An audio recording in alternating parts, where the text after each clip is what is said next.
sobre refacções do Beijo da Mulher-Aranha, a gente vendo a história do nosso país e que, inclusive, beirando ali o Oscar em diferentes situações, né, Sakamoto, a gente vê, mais uma vez, esse pano de fundo político dos filmes. A gente já viu também no Do Cal Hambúrguer, falando do ano que meus pais saíram de casa, voltaram de casa, também tem o Do Que É Isso, Companheiro, a importância do pano de fundo político do filme que a gente traz aqui nessa história. Só antes da gente ir para essa análise, queria trazer aqui já outra repercussão. Uma mulher de poucas palavras, muita elegância, Fernanda Torres, publicando aqui um story, trazendo então os nomeados: a Nora, o Brutalista, Um Completo Desconhecido, Conclave, Duna, Emília Pérez, Ainda Estou Aqui, Nickel Boys, A Substância e Wicked aqui entre os filmes. Ela que só colocou ali justamente o símbolo de orgulho agora aqui durante essa nomeação, a bandeira do Brasil, um coraçãozinho verde. Ela, em poucas palavras,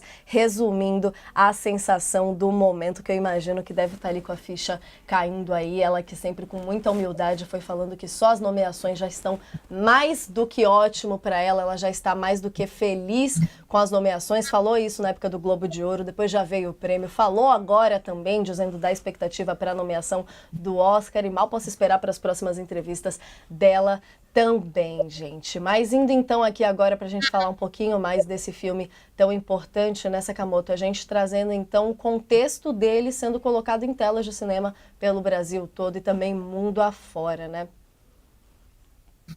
Olha, Nath, eu não vou falar, é claro, toda a parte técnica, né, e toda a parte da indústria cultural envolvida, que eu acho que a Bárbara e o Sadowski explicam de forma primorosa, né, mas eu vou repetir o que eu falei, né, a indicação, tanto do Ainda Estou Aqui, nas categorias de filme internacional, de melhor filme, e a indicação da Fernanda Torres para melhor atriz, né, no Oscar, já está levando golpistas ao desespero, na verdade. Aqui nas redes sociais, desesperado, na verdade, tentando, falando que é um absurdo, que vocês vão perder. Sabe, uma coisa muito louca nessa hora, até aquele pessoal que se chama de patriota, na verdade mostra que não pouco se importa para a cultura brasileira, para a felicidade brasileira, para a realidade, porque a gente produz aqui de melhor e o mundo gosta e o mundo vê.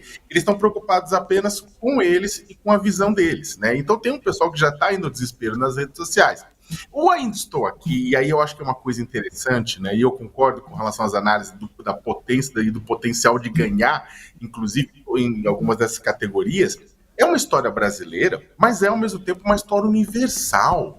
A gente tem hoje uma onda ultraconservadora e de extrema-direita, uma onda autoritária pelo mundo. A história da família Paiva, ela continua sendo contada e recontada em outras famílias, de outros idiomas, de outros continentes. Na Europa, na Ásia, na África, no continente americano. Né? A gente continua vendo isso se repetir. Né? Tem muita gente que reclama, fala assim, principalmente o pessoal um pessoal até mais intelectualizado, e fala assim, mas o filme é didático demais, não deveria ter sido tão didático.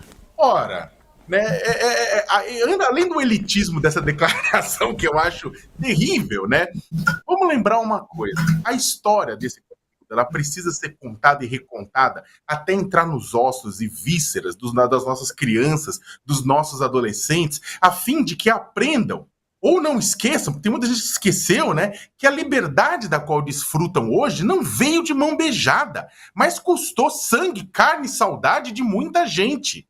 Né? E eu acho que é primoroso todo o discurso e toda a construção que é feita no filme. O pessoal fala, mas o filme ele não entra de sola, que nem outros filmes no assunto. Não! E aí que tá a beleza. Os filmes do Walter Salles, Central do Brasil, tratou da história da pobreza, tratou de um monte de questões. É um filme político, sem precisar levantar bandeira e fazer um proselitismo. O filme, Eu Ainda Estou Aqui, também. A potência dele, que faz com que ele seja assistido por pessoas de diversas colorações políticas e partidárias do Brasil e do mundo, é exatamente partir de uma família, de um drama familiar, para contar uma história universal, mas sem levantar uma bandeira. Nada contra os filmes que levantam bandeira. Mas neste caso aqui, o filme dele funciona como um cavalo de Troia. Você acaba fazendo com que uma mensagem ganhe espaço, que uma mensagem ganhe potência ao redor do mundo. E é por isso que um filme como esse vai irritar muita gente no Brasil, vai irritar muita gente fora do Brasil,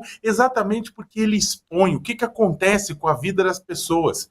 Né? Quando, na verdade, o Marcelo Rubens Paiva escreve o livro sobre a luta da mãe dele, da Eunice Paiva, na busca por descobrir o paradeiro do Rubens Paiva, do marido dela, e depois ter direito a ser reconhecido como um morto pela ditadura militar que assolou aqui entre 64 e 85, e na qual parte dos seus integrantes apoiou, na verdade, a parte dos seus integrantes, o pai daquelas pessoas que estiveram lá, continuaram apoiando movimentos autoritários brasileiros e desaguando em exatamente uma tentativa de golpe do Brasil. Quando aquela história do Marcelo Rubens Paiva ganha as telas de todo mundo, é um alerta. Né? Não é um alerta que nem da Meryl Streep, que fez aquele discurso arrasa quarteirão lá numa das premiações anos atrás, quando o Trump estava chegando, mas é um alerta importante no momento em que Trump assume a presidência dos Estados Unidos, em que movimentos autoritários assumem a sua alegria de existir, ou Alternativa para a Alemanha, entre tantos outros. É um alerta do que acontece com a vida individual, com a vida das pessoas, o que acontece com o cotidiano da gente. Né? Então é o seguinte, eu particularmente, eu não consigo fazer essa leitura sem fazer essa conexão. E por conta disso eu torço pelo filme, não apenas por ser brasileiro, não apenas por ser Fernanda Torres e Walter Salles, não apenas porque o filme é muito bom, mas também pela mensagem, pelo impacto que ele causa. Causar impacto com tanta sensibilidade é a arte, né?